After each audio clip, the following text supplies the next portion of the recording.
Okay, so as you know, in this week we are focusing on alternatives to plastic. So, this is week 7.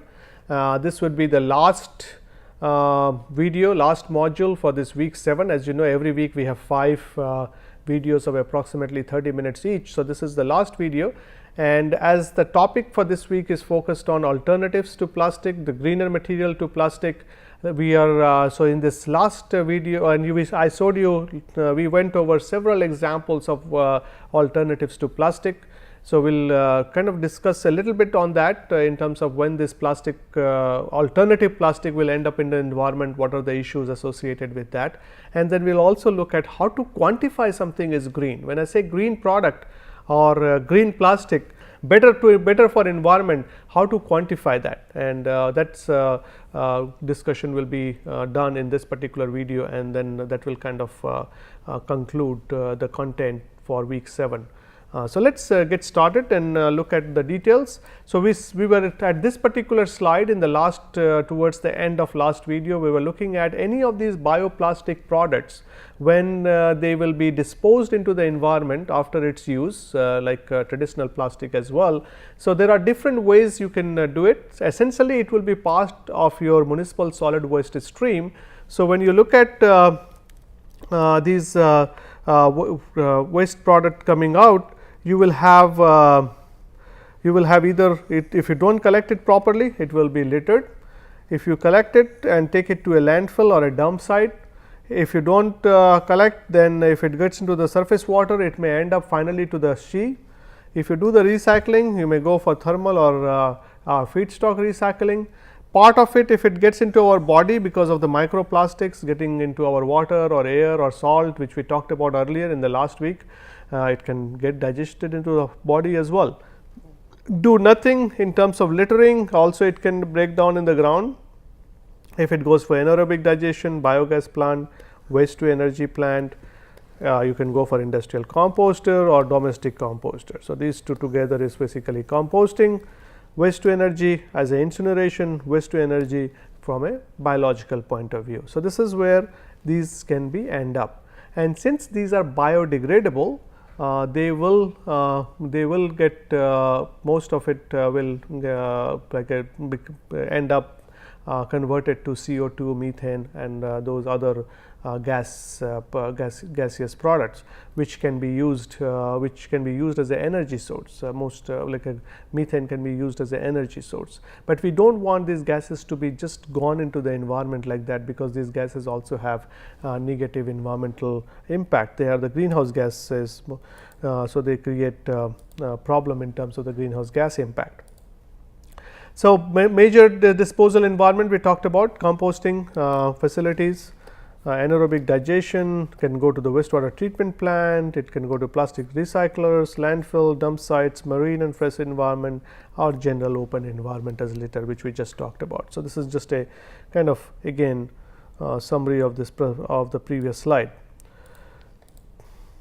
So, in terms of emerging application areas, it has been used in many different areas, like it has been used in coated paper, agricultural mulch, shopping bags, food waste film, consumer packaging, landfill cover film, bait bags, fishing line, silage wrap, body bags and coffee liners, nappy backing seat, various sanitary products, cling wrap. So, as you saw, like there are several application is there, and based on all the examples that we have seen in this particular week, many of those were already we have these bioplastics coming into those applications. So, from all these applications, when it is discarded, it will come to the disposal stream. And there are some modifications are also happening in terms of improving biodegradability of for certain environment. Metallization could provide some barrier properties. They are adding some silicon oxide, carbon dioxide, increased thermal conductivity based on usage. A specialized enzyme can enhance production. Cost effective as a petrochemical increase in price. Again, If its petrol price goes up, it sometimes becomes cost effective, but the petrol price goes down, this product are not cost effective. So, that is always a problem. So, there are always some adverse effect as well, pollution in waterways due to high BOD, because now you have biodegradable plastics. So, if once it degrade, once from the higher molecular organics, it becomes to lower molecular organics, the BOD numbers goes up. And migration of plastic degradation such as residual pigment, this runoff, leachate from landfill, compost facilities that can contaminate groundwater, surface water. And from in terms of biodegradable plastic in the marine environment, if it is 100% biodegradable, if most of it is biodegradable, it is good, but if it is only partially biodegradable or so slow degradation, again that causes trauma and death to marine species as well. So, that is not that area as well. As I said earlier, since there are very few products out there now which is 100% biodegradable, since they are mostly blended products. So, these blended products creates like a half degradability, half non degradable, and they all still become an issue for marine environment. So, and then some other possible increase in incidence of littering, because when people think that, oh, this is biodegradable, even if I just throw it away on the side of the road, it will get decomposed in few days or few, but many times that is not true. Even if it is biodegradable, it needs a composting facility, it needs an anaerobic digestion facility to degrade. If you just throw it away, it may not, it will take very, very long time to degrade. And then compost, which is has this biodegradable plastic, if they have some contamination, or they have a it's blended with traditional plastic with certain pigments and other stuff, which may have some heavy metals, which may have certain organics, and then in that case the soil and crop gets exposed to it from those compost, because of additives and modifiers like coupling agents, plasticizers, fillers, catalyst dyes, pigments, all those things which is there in the plastic, because it is needed for its use. But when you make a compost out of that, and these chemicals are still there, and that gets bioaccumulated in the crop, and then it may lead to adverse health impact as well. So, those are issues associated with this biodegradable plastic waste management. So, being said that, we wanted to also discuss a little bit, I wanted to have a little bit of discussion in this particular segment on when we say something is green, how do you really quantify that? So, because just saying something green is like, okay, this is greener than that, okay, maybe, but how much? What is the numbers? Because as an engineer or a scientist, or in general, like if you go to any legal place as well, they always want some evidence.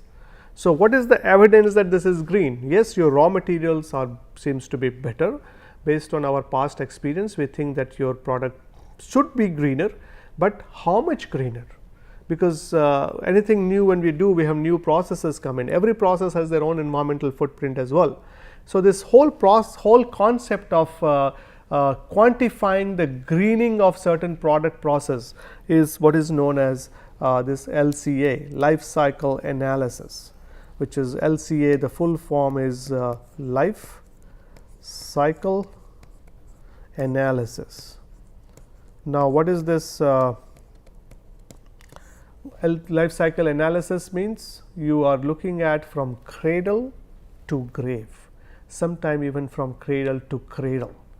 Now, we will explain that in a minute. Cradle to grave means any product process is from the very beginning. Cradle is jhula in Hindi, that means when a baby is born, you put it in a cradle, and grave is when somebody dies, you put it in grave, because this concept has come from the Western world where they use grave a lot. So, that is where it is coming from. So, it is a cradle to grave from the very beginning to the end. Now, and you look at the whole environmental impact associated with different things that is happening there. So, when you go for this LCA, you have to look at the material process, you have to find out, okay, what should be your functional, what should be your system boundary, and to do all that there is a ISO methodology, and the sketch that the diagram that you see right above is on this is based on the ISO method for LCA, which is you start with goal and scope definition. You find out what is the goal of doing LCA, what is the scope. You do an inventory analysis to find out what are all the inventory like energy, material in, releases out. So, collects lots and lots of data, and then you do the impact analysis, like after doing the what does it mean, and looking after from impact, you kind of make sense out of this LCA, and then you take this for the product improvement, so process improvement and all that. So, we will discuss it little bit, so that even for a bioplastic point of view, whenever we are proposing that okay, we will replace this traditional plastic with this bioplastic product, now how much real environmental benefit we are getting. So, that is always very important to justify to quantify. Similarly, like many educational campuses, many cities in India are banning this single use plastic, and they are asking a replacement. So, based on the replacement that is coming into the market, that will decide whether we have really made a significant environmental benefit, or it has more or less just a incremental benefit with some tokenism happening there. So, that is very important. Similar say for example, I am talking to you sitting in IIT Kharagpur campus. In our campus we have there is a huge drive happen, and right now if you go to the market, you do not see the single use plastic within IIT Kharagpur market. You go outside, it's still, because Bengal has not banned single use plastic. So, you see those showing up in the grocery shops, or in when you go for buy vegetables or bread and all those, but within the campus single use plastic has been banned.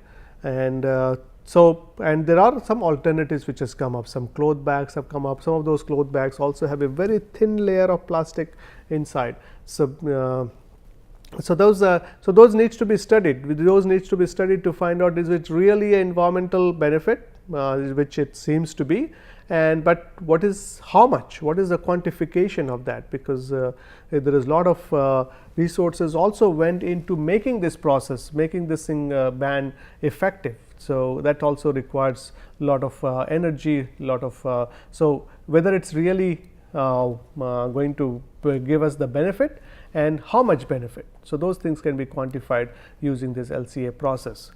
So, we will discuss like a little bit in the background of this LCA process. The detailed is there are several YouTube videos. There was a course on life cycle analysis on this NPTEL platform, which is happened 2 years ago. It was rerun again last year, and I hope it will again probably be rerun in the coming future. But this is just a small discussion on that for us to put in perspective for what does it mean. So, in terms of life cycle inventory, as you saw for the ISO methodology, there is an input, there is an output. For every process that you do, for let's say we are making a new bioplastic. So, what are the input goes into making those bioplastic? Here this this stuff is just for example. They are not, don't think that this is what is needed for bioplastic. This is just a illustration example here, and there will be certain emissions coming out. So, what we do is we try to quantify, take all the input, take all the output, and then try to quantify what is the impact coming out of it.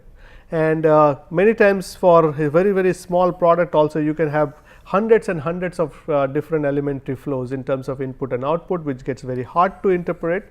Brain cannot consider more than 7 independent parameter at a one time. So, what we do, we try to neglect something which is less than 0.1%.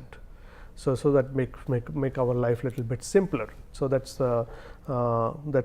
is done to do that. And with all this data that you set with the inventory, you have for making something, you need lots and lots of data. So, data essentially is coming from a central database these days, and that central database is coming from ecoinvent.org, and that is where its data is coming, and this is from a different sector: agriculture, energy supply, basic chemical, transport, metals, construction, some plastic, paper board, all those things are there. So, all these data are mostly say for how much what is the input and output that you saw in the previous slide. Say for making 1 kg, 1 kg of like a 1 meter cube of concrete, or this particular cell phone, or even this marker. how much, what is the unit process, what are the different materials here, plastic, some maybe a circuit board, sometimes it is there, some depends if it works as a slide changer, probably it has some sort of relay or something, and so that may have some circuit board. So, all those things we need to look at, all the different parameter, all the different components we need to look at, and how they came and how much it takes to make those as per the unit process, and that unit process data comes from all these different databases which is already has been developed. And these databases, initially when it developed was mostly European based, but now we are getting Indian based databases coming in as well. So, that is also becoming we will have more and more data on Indian based. So, to do the LCA in India, we can use Indian based data, we do not have to rely on European data to do that. So, once you have this elementary flow, which you got all the data, you look at based on the emissions, what are the impact in different categories. Again, do not worry too much about these categories and all that. This is not what we are going to quiz you or ask you questions in the final exam, because this is something which is much broader topic. Just wanted to give you a snapshot. So that you get an idea that whenever we say something greener, we have to really quantify that. If you are really interested to learn more about how this LCA and sustainable engineering and all that, you can look at the YouTube videos on, like if you just go on YouTube and say life cycle analysis with my name, you will find all those NPTEL videos showing up there. So, but these are the different impact categories: human toxicity, respiratory, ionizing by ozone layer, photochemical and all that. And then from the impact categories, you can kind of club them into human health, ecosystem impact, climate change impact and resource depletion. So, that becomes your kind of damage categories in terms of what will happen with all these emissions, and those emissions are coming up as part of the process of making those bioplastic, for example here, or it could be also part of the raw material which you were used to make those bioplastic, or even the traditional plastic if you want to do a comparison. So, once we have the LCI result, we have these, what you saw was the midpoint, different impact categories, then we have a endpoint, which was also you saw that respiratory level, extent of a species, reduced space. So, this is how we kind of do that environmental mechanism. We try to come up with what is the potential impact to the environment, and then when we cannot really take these kind of information and go to our policy makers, to our leaders and present to them, because it gets too technical. So what we do, we try to come up with some simplification of that, and that simplification requires certain interpretation, so certain weighting, because if you have these three, say, impact categories after from this midpoint categories, now when you try to look at the impact, should we take 1/3, 1/3? Are we going to do 1/3, 1/3 of each one of them, or are we going to put a different like 40%, maybe 30/30 or 60/20/20? That depends on where you are. Say in your region, if this certain ecosystem or resources depletion is of higher interest, higher kind of concern, you will use a different weightage. If it is an equal, you can use equal weightage too. But if you think that human health is one of the major concern, that will get the most weightage. So, that is as a practitioner, that is your call, and that is what you come up with in terms of how to do those like interpretation. So, you start with your LCI result, come up with get all the emissions number. From emissions number, you come up with this midpoint like a impact categories. Then you take that midpoint impact to come up with the endpoint impact categories, and once you have the endpoint impact categories, you have to use certain weightage factor to put everything together and come up with an interpretation. So, that is what is it's done. So, it's to come up with making some sense out of that. So, again, if you look at from the beginning, you get all the input and output for the process, you go to the impact categories, and from impact categories you get into the damage categories, and finally you come up with a single score, and the single score is very similar to what you see for water quality index or air quality index, or even for Bombay Stock Exchange index. So, they have a single score, and that score is used to present a certain information. So, because whenever the Sensex is going up, we say that market is doing good. Market is doing good, that does not mean that each and every company for which it helps, it impacts on Sensex, they are doing good. Some companies are doing good, some companies might be doing bad. Similarly, when Sensex goes down, same observation, some may have gone bad, some may have performed badly, but some may have performed good as well. But the single score helps us to make it easier to understand how the economy is, if you look at stock exchange as one of the indicator for economic performance. That also itself is debatable. We will not go there. We will leave it for our economics professors to do that.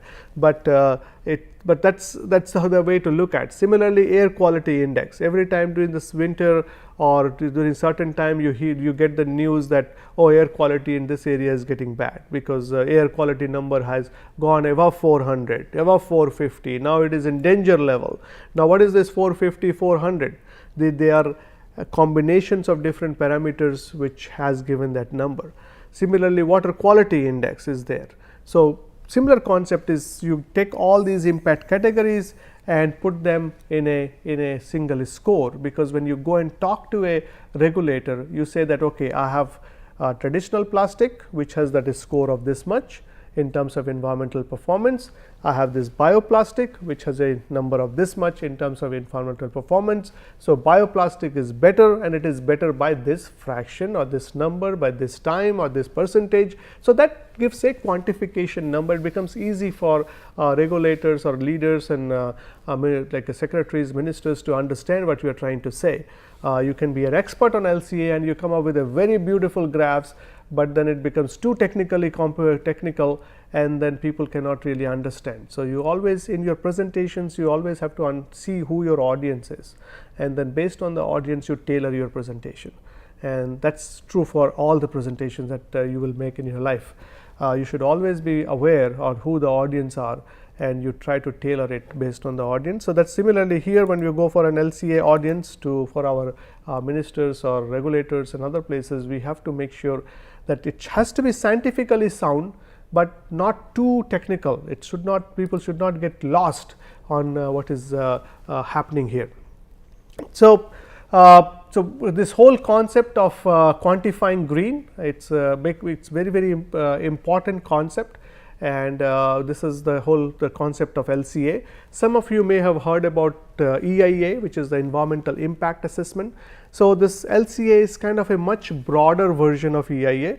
EIA usually we look at localized impact. In LCA we are looking at global impact, and where we are trying to capture all the possible impact that is happening from the process, and we go from cradle, from the very beginning, to grave, which is to the very end. So that's the whole concept of life cycle analysis. So in terms of life cycle analysis, say in terms of the plastic industries, we can use this. First of all, you need to kind of come up with why you need to do LCA, what is the plan, what is the goal, which application, how you will going to use the results, how it will be reported, who will do the stuff, and you interface with your organization for say plastic manufacturing. And once you can use it for eco design, making a better design. You can come up with a strategy, product declaration.